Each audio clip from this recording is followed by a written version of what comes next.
You know, people make fun and say that there's no such thing as American food, but there is. And yes, part of it's hamburgers. But the hamburger can be a beautiful thing.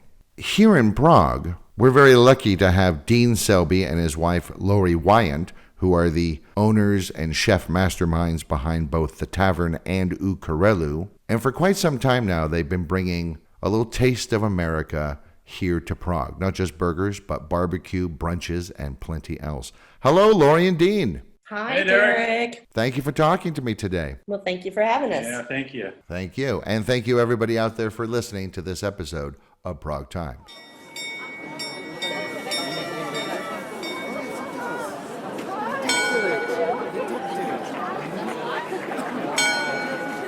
A city is much more than just a collection of buildings. It's a location, it's a history, it's a culture, it's ideas and ideals, and a city is also, most importantly, the people in it.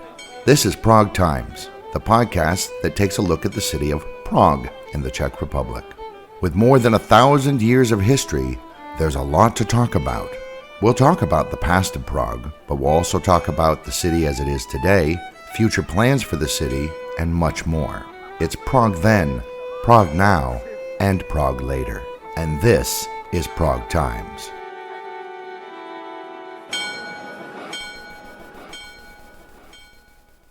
So now there are a lot of burger places in Prague. So many that one of our local food critics actually has a massive, I think it's 50 burgers, best burgers in the city list each year. But that has not always been the case. It used to be just McDonald's and then this kind of sad Czech version of the hamburger. To my knowledge, Lori and Dean, you guys were certainly, if not the pioneers, one of the early burger purveyors in the city. Before you even got a space, you guys were doing pop-ups in pubs and things like that. Yep, that's true. We started in 2010. A friend of ours was one of the organizers of the original farmers markets, Daniel Morek. He's known Dean forever, and he contacted Dean and said, we'd like to do something a little more interesting food-wise than the potaki and the normal stuff you can get on the street. Dean was working in IT at the time, but he's been a chef since he was 16, or a cook and chef since he was 16. So he went back to that and got inspired to create what he thought was the perfect hamburger, which was our original local burger. I remember that burger. I remember thinking, I think I said to you the first time I tried it at, I don't remember where it was, Bukowski's maybe. I said, this is the perfect mixture between an In-N-Out burger and a mom burger. I do remember that. Yeah, that was a pop-up we did at Bukowski's. We did a few of those as well. And then other street food type events like the bicycle and bells things and the dragon boat races down by the river. So we had a little tent and a grill and the two of us would go out and we'd do spinach burgers and local burgers. And I'd make some desserts and some drinks and stuff. But that was how we started. Pulled pork too. Yeah, pulled pork. You know, the burger thing was kicking off like really strongly in New York City and stuff like In that. London. And I think that's why it was this forward momentum with the burgers at the time in Prague. But our idea was to get a food truck because that was also just raging like in Los Angeles. Nobody was doing it here. And then we thought we needed space to do the food truck, get a commercial kitchen. That's when we started to look for a space. And that's how we finally landed on the Tavern space, thinking we would just sell some beers and use the kitchen to supply the food truck. And then it just, hit so hard. It was so busy. We never got a food truck. So You just didn't. Plus, good luck finding parking over there, right? Yeah. Yeah. We're actually glad the food truck thing kind of started here, but then it was difficult with the city getting permits and stuff. It's not like America where you park everywhere, and there's a lot of red tape here. But the tavern is small. Yeah. Oh, yeah. Yes. And we originally thought it was maybe too small because you want about 60 seats in general. And when we get 35 maybe. With the bar, maybe 28, 30. But we love the space so much. We knew the space for years. I used to go to that space when it was a communist Vinarna, right after communism. Really? Yeah, it was called Ukashparku, and it was just a little dive wine bar, smoky little wine bar. and then it became, I think the Rossini took it after that, and then the Barushka pub, and then the Chopin was the last incarnation. But we went to all those, and we've always loved that space. And so even though we thought it was going to be too small, we decided to go for it because it's just so charming, and it's really awesome to be on the park. Yeah, for sure. I mean, that's kind of awesome that you guys are like, we've been hanging out here, no matter who owns it, for years. Yeah, we both lived really close by since the 90s. I lived right down by that gas station, Lugarsky Zahadi, and Lori lived on Kubelikova, Laubova. Yeah. So. It's really interesting that I don't know if it was how awesome your burgers were or if Czechs were just ready to try a burger that was a McDonald's burger. I don't know why exactly it hit when it did, but boy, did it take off. Yeah, and I just have to say, I mean, I had 3 years experience from the age of 15 working at McDonald's, and all of the sizes of the burger and everything is kind of based off quarter pounder, like McDonald's company, despite the negative press it gets for its healthy foods. But I think it was the first time we just used 100% chuck beef quality, really different style of buns, with the butter and eggs and milk and stuff like that. Not a brioche, but that's Dean's recipe. So butter buns, really high quality cheese, and then a unique sauce. So everything, it hit all these little different things, but it's just at the end of the day, it's like the bun and the beef. Yeah, sure, that's the essence. A lot of Czechs at that point had traveled to the U.S. and to the U.K. and had really good burgers, and they were so excited to finally get something different and of that quality in Prague. So we had a lot of people come to us, and they were so excited just to be able to have the same type of American style burgers that were selling well in the States. So that was great. And then other people were just excited to try something really authentic and American, not just a concoction of what people were guessing to be American. Like, we really based it on our memories of our favorite burgers growing up and stuff. Yeah, that's now we can get proper Mexican food here, but Czech Mex, as we used to call it way back when, I always used to joke and say, I feel like somebody saw a picture of Mexican food, but they'd never tried it, and then they thought they'd try it with local ingredients, and it was just, you were like, no, kidney beans? No, dude, not in a burrito. I got some nachos once in Karlovy Vary back in the 90s, and they served it with whipped cream instead of sour cream. That is fantastic. No kidding. And there's this funny arrogance about them doing the food. I mean, it would be atrocious for me to open a Czech restaurant in the United States and just change all the ingredients and get really arrogant about it. There's a joke like, why does my hamburger come covered in corn? Because that's the real burger from America. But yeah, we did try with the Tavern also. It wasn't just about the burgers. We tried to make it a really fun vibe as well, with music and the cocktails and the service. So it was totally different. We didn't make our waiters wear little outfits or little t-shirts from beer companies. They could wear whatever they want, and we had a very casual service approach that was friendly. And also with the music, we didn't want to play some canned radio stuff. So we have all original soundtracks that we put together. Lori. That I put together. And so the combination with the service and the food and the cocktails, all of our cocktails are fresh juice based. And we try to harken back to some American classics as well. And then really good draft Czech beer.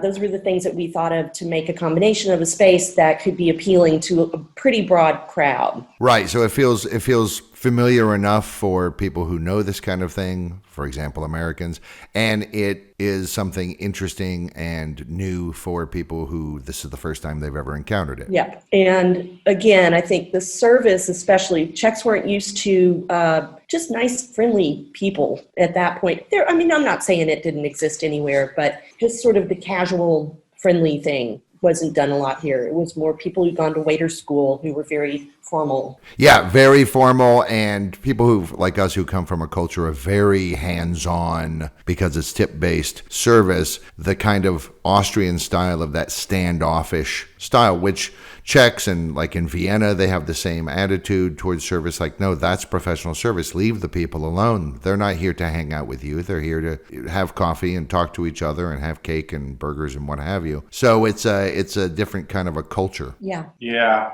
It was hard, you know. I mean, there's my friend Ryan brought his Czech wife back to Seattle, and you know they were in a restaurant and chatting with the waitress, and then the waitress goes away, and the wife was very concerned that how do you know this woman so familiar with you?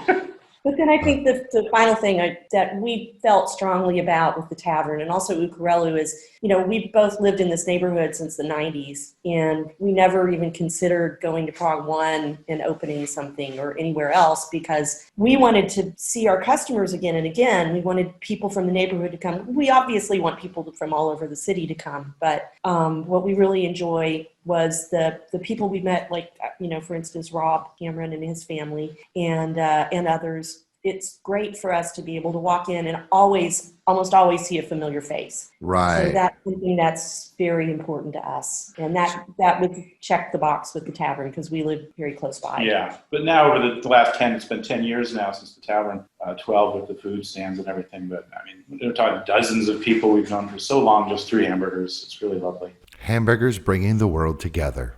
That's kind of nice. I like the idea that it was sort of designed to be a place to attract regulars. Yeah, definitely. Yeah, we didn't. We saw we were very, very much like a pointed decision not to hire actually other foreigners like Americans at the time.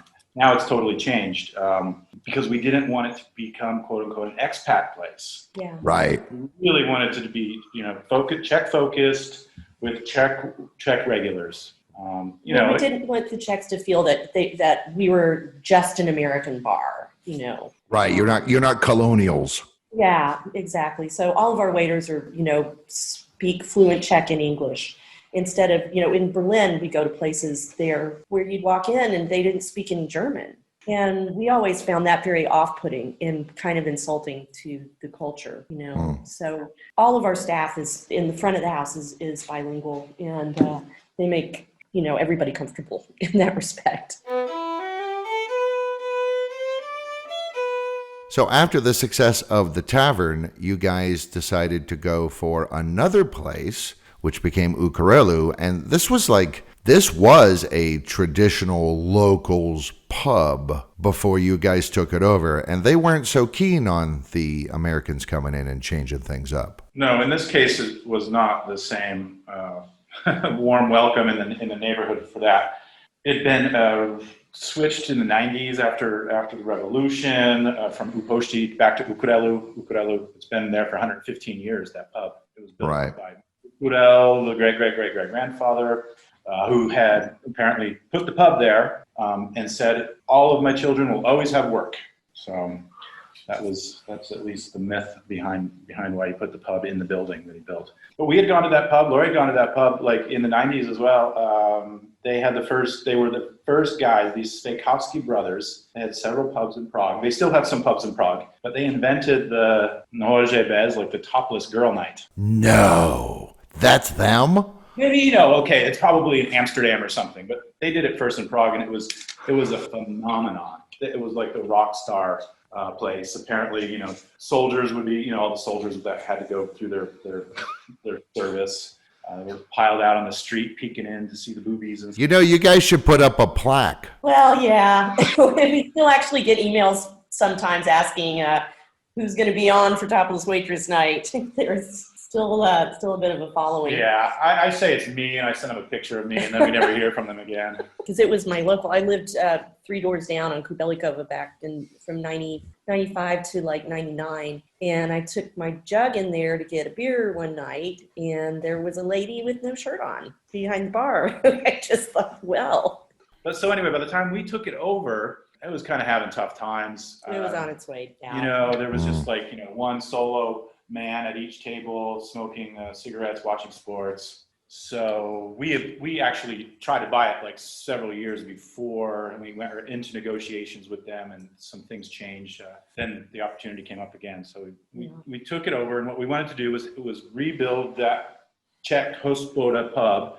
Same reasons that we did like the Tavern, as a community place for locals, for Czech people especially, but modernize it in a sense, design it in a sense, but not do what we call it the bric-a-brac. It's all that swag that Gambrinus and Pilsner gives all these pubs. Yeah. All those fake things, all those little, we call them table dongs. those things that sit on the table telling you that this Burrell special and blah, blah, blah. We didn't want anything to do with that. We wanted to go back before that mass advertising was part of this pub life, you know. We removed the sports, we put kind of cool, you know, as you see the design, reopened it back up. We kept the Gambrinus at the same price as the previous owners, not to upset people. However, we made it non-smoking. So that brought us, I think, a few rocks through our windows. This was before the mandatory non-smoking. This was 2014. Well, Tavern had already been non-smoking. We did that too, and that was what it was. But this was a big deal. This was a Žižkov pub, and it was non-smoking, and people were pretty. They weren't happy. Didn't understand it.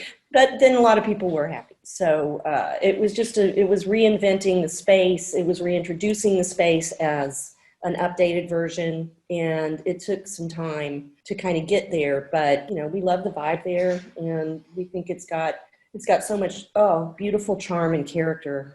I was always a pub for 115 years. It's so special to us, and we feel honored to be involved in it and a part of it. We hope that people really enjoy it. And it's one of the last big pubs like that, you know, with the big windows and the ceilings that are in a neighborhood. Yeah. As you see, the pub culture is, I don't know if it's dying, but it's now more of a cafe culture in Prague. Wine. There's a lot of wine places. And coffee. The younger generation don't want to go to a pub anymore, kind of, and drink beer. All day. All day.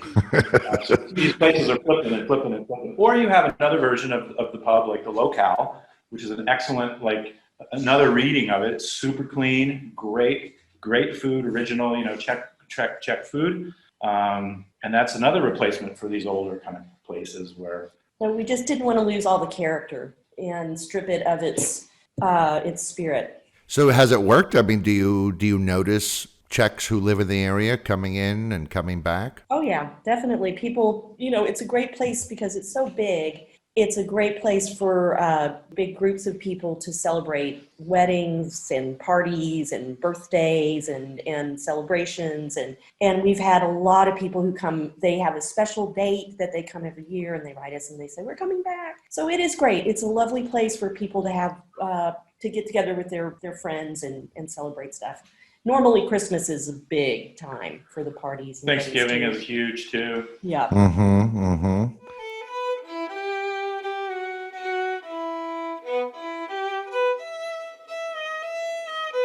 So one of the things that you guys are doing, because like you said, you've kind of brought back that mid to late 20th century advertising blitz thing that happened not just in Czech pubs, but I mean, we see this in the United States, we see it in Britain, we see it everywhere, this kind of corporatization almost of pub life. And before that, pubs were unique individual places. So you guys are kind of bringing that back, but you're doing it with, instead of the traditional Czech food, it's kind of American food. And you guys have done this. I know you do Thanksgiving each year. You do Christmas, as you mentioned. You do all of these you mark these American holidays. What was the idea of that? Is it kind of an educative kind of an idea? Is it hey, Americans who live here, gosh, are you at loose ends today? Would you like to come someplace and have some turkey? What was the impetus behind that? Oh, I just think it was a natural thing for us to do as Americans is to have Thanksgiving. You know, there's a lot of places that offer it, and we have the giant smoker. We can do amazing food, and this also is so. Anyway, to answer your question, it's a business decision. You know, but it's also it's a hard decision.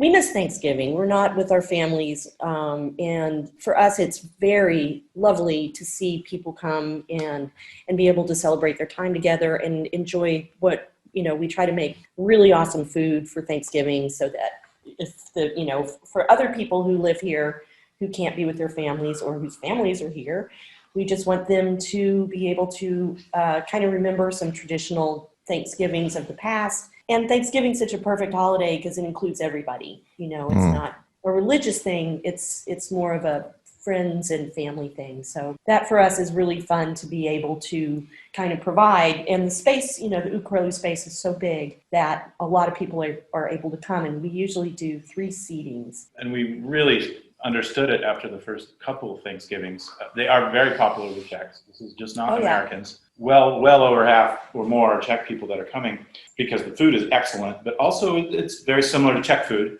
You have some type of roasted something, and you have some gravy, and you have mashed potatoes, You have stuffing, which is the nadivka. You touch all the same bases as a great Czech meal would be. So there is, and the cranberry sauce, very similar to what they put on the svíčková. So it's all these little like crossovers. So it's neat. They really enjoy it. So and they enjoy getting together for the family meal. And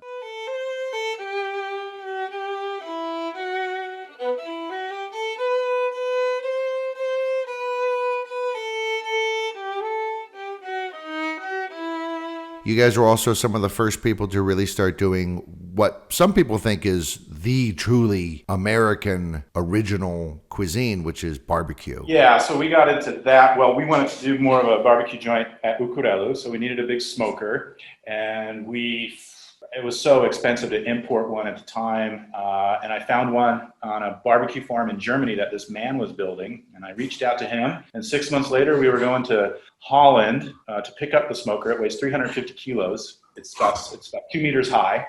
Can fit 35 kilos of pork in it, pork shoulder. And in the process, the guy was like, well, why don't you just join the barbecue contest? It was one of those American barbecue contests sanctioned by KCBS, Kansas City Barbecue Society. So we joined that, just taught ourselves real fast how to do it. It's really crazy. You got to do chicken and ribs and pork and brisket all in one night and then submit everything the next day. You cook overnight and then submit it the next morning. It's crazy. But we got into it, and we did it for 2 years. We kind of got like the bug, and we were competing all over Europe. We flew to Italy and competed, and then finally, because we were the top Czech team, that means we're the only Czech team. Literally, we were the only Czech team. We were invited to go to Lynchburg, Tennessee for the Jack Daniels, the biggest, craziest barbecue contest. Because they always invite the top team of each European country to go and compete for the European title. We did quite well internationally anyway. We won the pork category. And we won the best points overall. For international.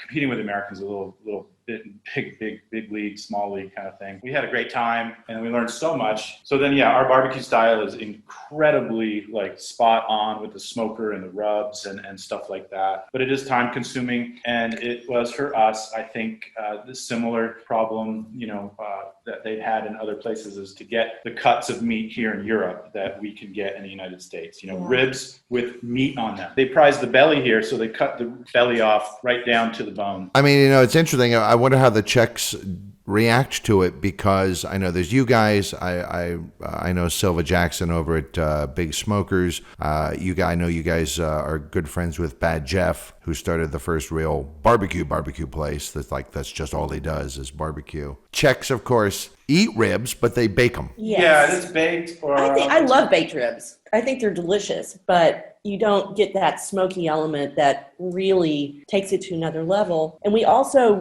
Dean and I were judges for the KCBS competitions, and we learned so much about what the perfect rib is supposed to be. It's not supposed to just mush off the bone. There's supposed to be a little bit of pull, just a little bit of tug. Yeah, you're not supposed to put it in your mouth and suck the bone out. You have to pull it off with your teeth. Just a bit. So, the little things we learned going through. And to achieve that is much more difficult than sticking it in the oven and baking it. You got about a 15-minute window before it goes one way or the other. So. But we didn't want to compromise what we learned and what we really thought was the best ribs that we'd ever had. And then we knew how to cook, but we didn't want to compromise it. And it's a very time-consuming process to make that happen all the time. And that's, hats off to Selby down there and Tomasz. We know them. We're friends with them. And I know they have the same situation. They don't really do brisket because it's very hard. The European brisket. It's not fatty enough, she says. Not fatty enough. And then one more thing really quick, if American barbecue was brought by Czech and German immigrants to the Texas area and stuff like that. So that's that's how they were cooking it, learning techniques from this region, but they just tweaked it. They used beef instead of pork, came up with their spices and stuff like that. And all those famous barbecue joints like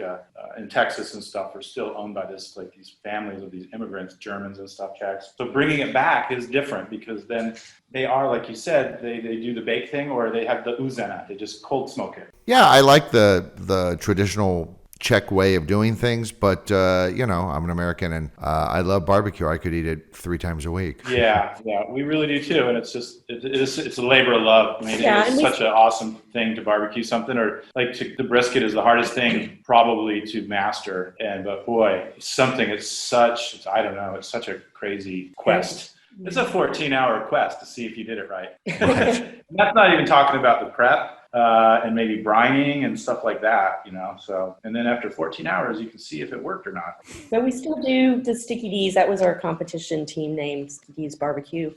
We still do Sticky D's nights from time to time at Kurelů, and we really love them. We love, making the sides and making the stuff and smoking and the whole thing. It's really fun, actually. Yeah. We think as well.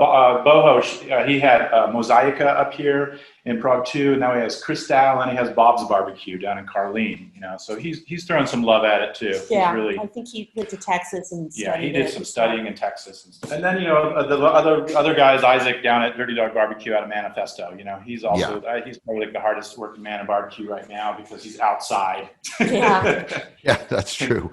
Braving all weathers. But it's good. I mean, he's got a great smoker from Yoder, and he's doing it. A lot of good representation here, I think, for authentic barbecue. You can definitely find it, and of course Jeff, and so yeah, it's great to have it when you want it.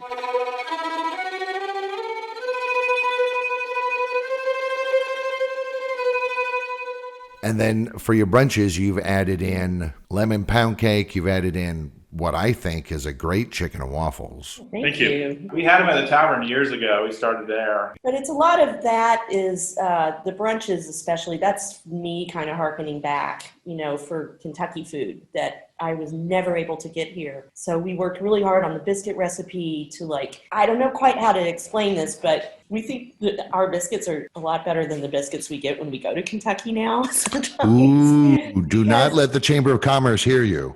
No. But it's one of those things where I'm working off a memory based on what I remember being the most amazing food in the world that I wasn't able to get here for a long time. And so when Dean and I develop something, we want to make it the most amazing that we can, like the very, very, very best. But then we go back to the States and we eat something there and we're like, oh, well, did we remember this differently? I don't think that when we were growing up, things were made so much from packages. Yes, yeah. This is the thing. Back in our day, it was all from scratch. What we're doing is all from scratch. Yeah. And then you go back and people are buying mixes and mixing them with water, and it's just you can taste it. It's just different now. So what we're doing is we're trying to recreate a memory and all that, that we can do to make it the best possible stuff, the biscuits and the gravy and the fried chicken, as Dean was saying, we each gained about, I don't know, kilos and kilos trying to test that because we wanted it to be insane. The whole point, Lori said, if it's not as good or better than KFC, then we're not doing it. Yeah. And it does take quite a while to do this stuff, the brining, 24 hours, and then you got different oils, different breadings, so that's another thing to do these tests. We tested a million breadings weeks. and different ingredients until we found what we thought was really, really, really good. So I think, we're very proud of our fried chicken, and I am a Kentucky. Well, that chicken sandwich that's usually my go-to. Okay, great. Thanks. Thank you. Ours too, actually. We eat a lot of those. Yeah, it's good. But, on the chicken and waffles topic, your waffles, because waffles got to stand up to the chicken, to the syrup, to all the rest of it. And the waffles are, I think, top rate. Thank you. Again, that was just a lot of tests. I think when I first started to do the tests, I just broke out all the cookbooks. I have old like Joy of Cooking cookbooks, Fanny Farmer cookbooks. And then I get an Excel sheet and I throw recipes all on these like little Excel sheets and I compare the amounts of everything. And then I start doing them and tweaking and then, adding some things here or there. And you find something that works and also works with your type of waffle maker that we have. We have a German one. Yeah, we got a really called the Americano. So it's American size and American shape. Because we couldn't find what we wanted in the Czech Republic, but we did in Germany. So. Yeah.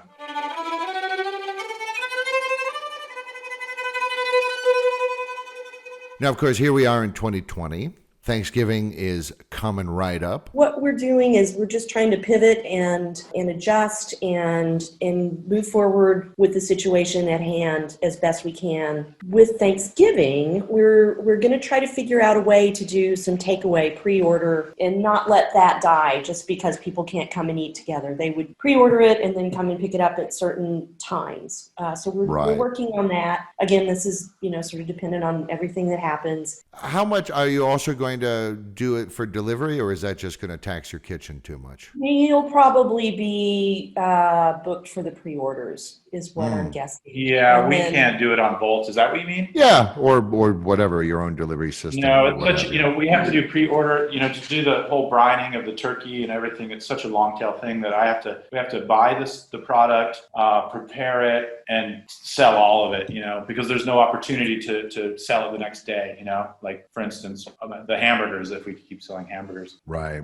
So we would probably just have people come and pick it up, and we don't have our own delivery service or anybody that's delivering yet around town. We've thought about it, but we talked to other people that have tried it already, and if you're too small, it's kind of, you have to be consistent with these new ideas. Otherwise, if you're not, then people get kind of frustrated with you, and then they don't return. So you kind of hurt yourself. Yeah, that's true. You can't deliver. But we do have some other cool stuff that we're sort of kicking around.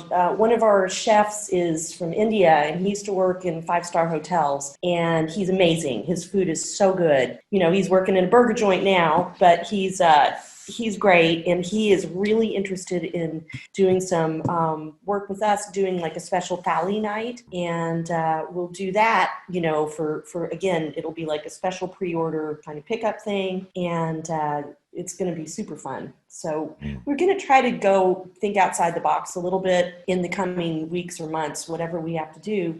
We still want to try to be creative and supply the community with some really good food, as special events here and there. Maybe we'll do sticky teas. That's what's great about being in a neighborhood as well. You see what situation you're in Prague 1. There's not a lot of people around that would walk over and get a bag of food. But here it's neighborhood, people know each other, and people make we do the same. I'm sure you do the same. You make a concerted effort to go and go out and get takeaway from your neighborhood places.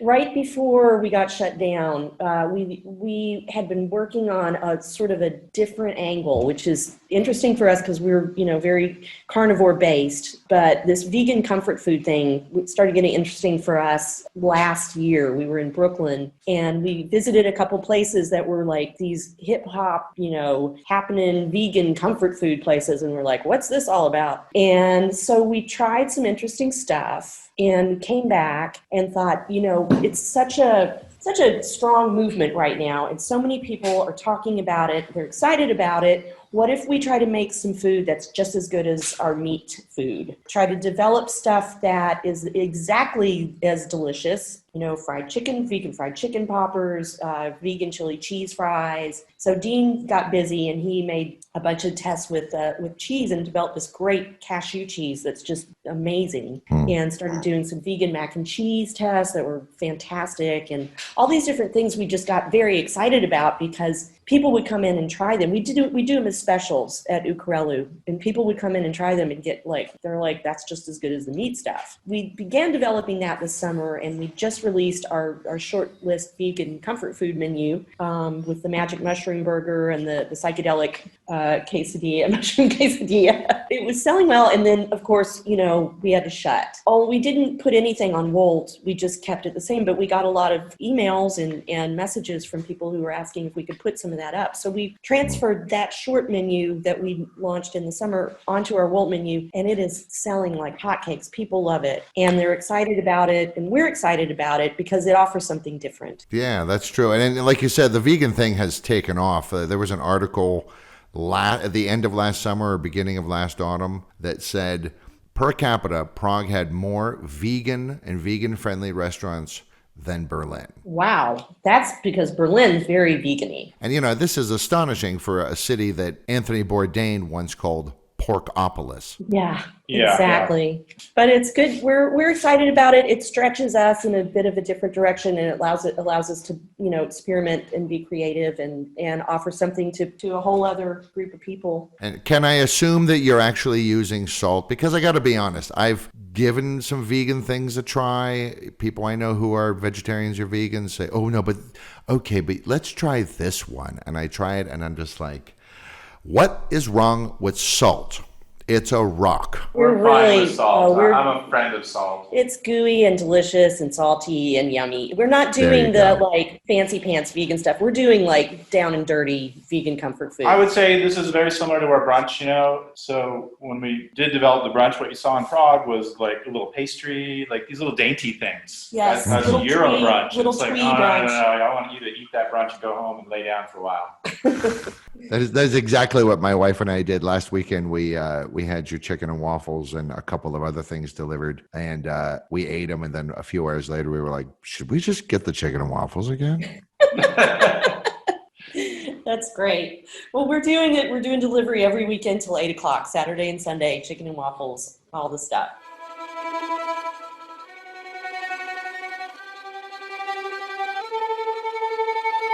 So everyone is struggling to cope with the restrictions that need to be put in place in order to try and prevent the spread of COVID-19. Innovation in the menus, innovation in delivery, and even walk-up windows. These are all things that are certainly helping a lot of businesses. And of course, when the times are normal, having an atmosphere that is friendly and welcoming and a place that you like to return to is also a key to success in the restaurant business. But really, when it comes down to it, it comes down to the food. And I think Lori and Dean, you guys have nailed that one, and I'm so pleased that you continue to experiment and innovate. Like you're never sit on your laurels, right, and say, "Well, we figured out this one." Well, we get bored, so we want to do something new. Not yet. My laurels aren't big enough to sit on yet, Derek.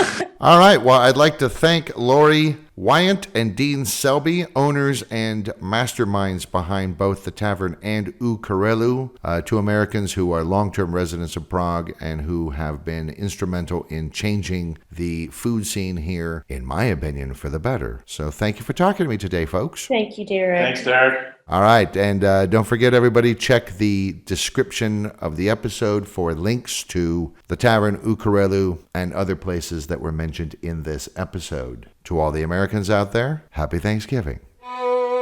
Thank you for listening to this episode of Prague Times. If you liked this episode, be sure to like it or share it and tell your friends. Check us out on all of our social media platforms for extra goodies as well. Until next time, this has been Prague Times.